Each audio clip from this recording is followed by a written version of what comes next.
let's talk a little bit about the WAN landscape of today.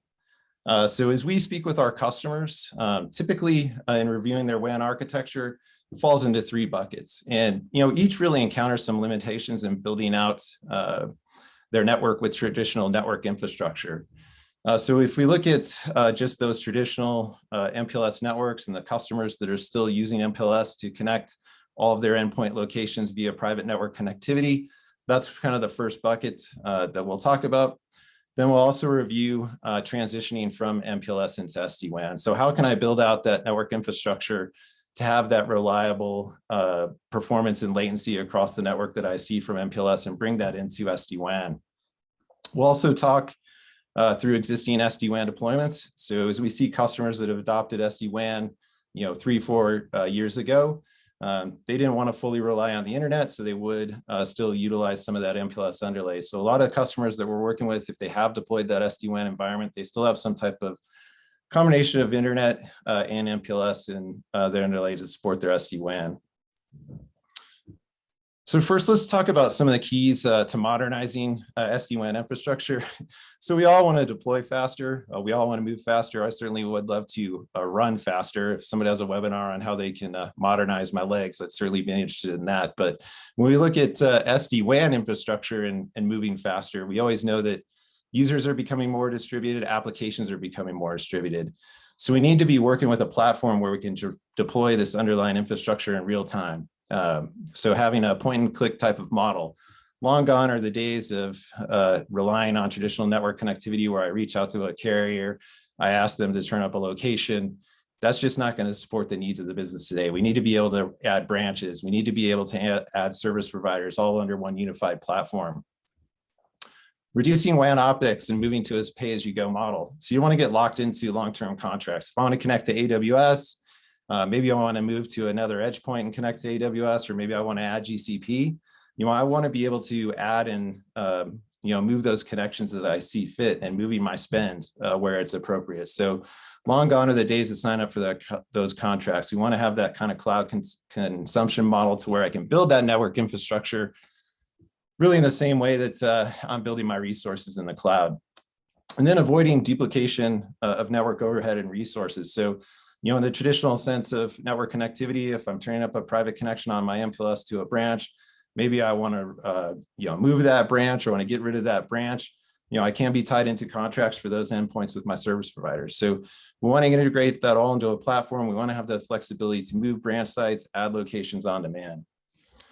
The next piece is really looking at simplicity. And as you work in as a service model, it really is all about simplicity. So even if you think of kind of that Gartner term, SASE, Secure Access Service Edge, where you're combining the network as a service and the security as a service and bringing that all in under one platform, you want to do the same thing with your SD-WAN infrastructure. You want to be able to build that infrastructure to support your network via one provider. And you want that provider to be able to connect all of the endpoints ultimately that you want to connect in your WAN. Your branches, your cloud providers, your VPCs, your data centers, also the shared services, your SASE services, or your SaaS services that you want to access as well. You want all those endpoints to be integrated into that platform so you can easily turn up that connectivity and unified with those service providers. And of course, this applies to the cloud providers. We know at Megaport, we've been in this game for a long time now. We know our customers are multi-cloud, so they may start in AWS, they may want to add GCP on down the line. You need to have a future-looking strategy where you can add those service providers on demand, integrated into the platform.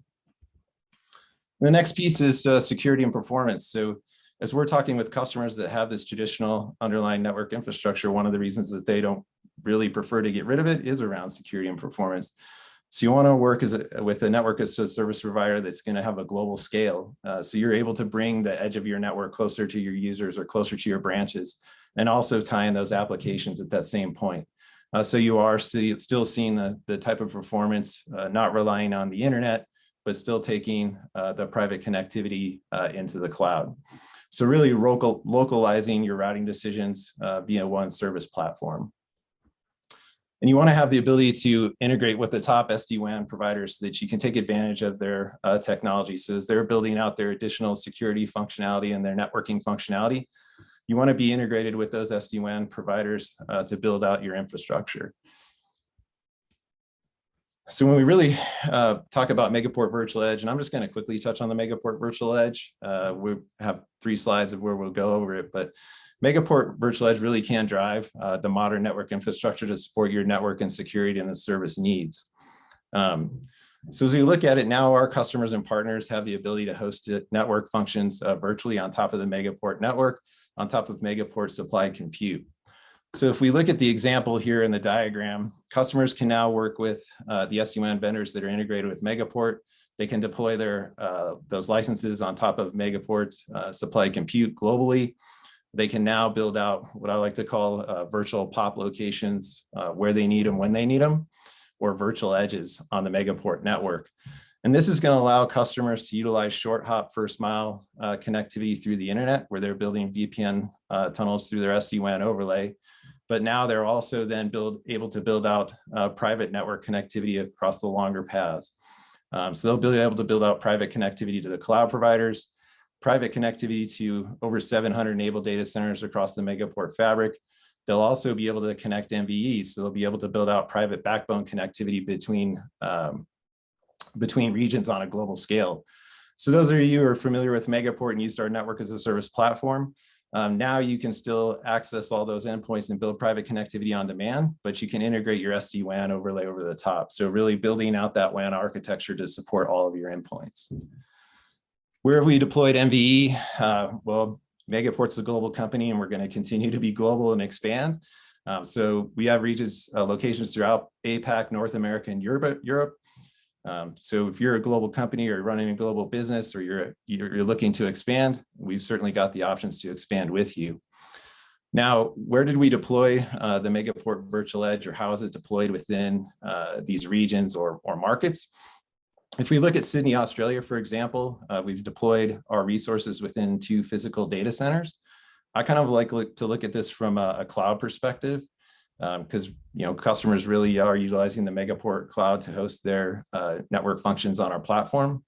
So if we look at Sydney as a region, essentially you're able to deploy MVE in 2 availability zones. So you could deploy an MVE in availability zone 1.